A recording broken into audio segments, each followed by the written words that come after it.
تعالى اديك شويه نصايح في السريع كده، عشان التعليقين دول ما شاء الله عليهم بصراحه خلوني قاعد مبلم مش عارف ارد عليهم ازاي.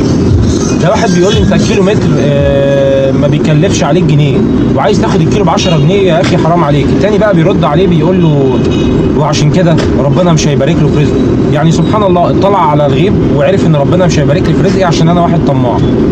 فدول حاجه من الاثنين، يا اما كباتن لسه على الله حكايتهم ولسه جايبين العربيات جديده وفرحانين بالشغلانه وبيحسبوها بقى ان الكيلو مش هيكلف جنيه، وما يحسبوش بقى ان العربيه بتمشي بصيانه وبنزين وزيت، ولازم الكيلو متر بيتحسب فيه اهلاك زيت، ولازم بيتحسب فيه اهلاك صيانه ومصاريف شخصيه، مصاريف بيتك، مصاريفك وانت قاعد في الشارع. فده كده عايز يطلع يعمل ال 10 كيلو يعملها ب 10 جنيه عشان الكيلو ما بيكلفش جنيه. ولو هيطلع كابتن بقى مفتح وايه والقوي هيقول لك انا هعمل ال 10 كيلو ب 25 جنيه وانا كده ابقى كسبان جدا. ما هو كيلو ما بيكلفش جنيه، فسيادتك هتحط الجنيه وتشيل جنيه صيانه وتاخد 5 جنيه على ال 10 كيلو.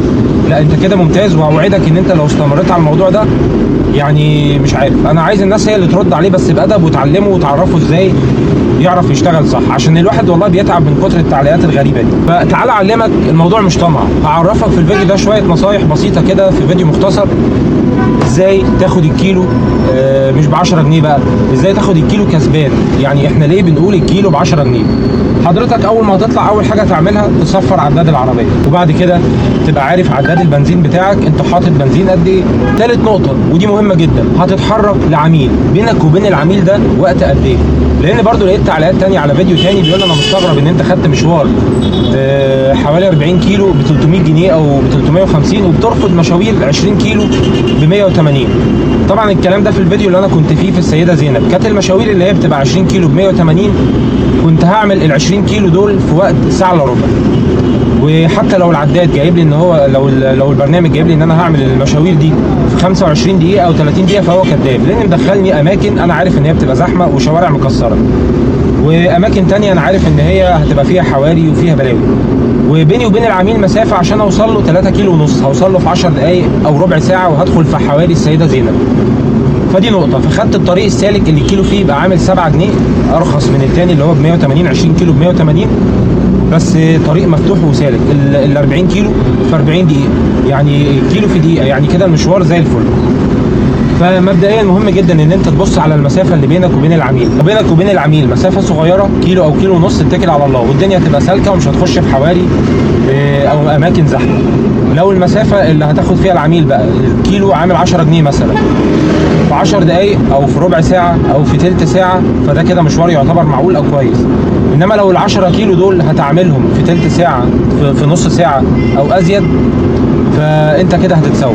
الحاجه الثانيه، لو انت واخد المشوار فليكس، مشوار 30 كيلو وعامل مثلا 250 جنيه، ال 30 كيلو دول هتعملهم في ساعه وانت واخده فليكس، الزحمه دي مش هتتحسب.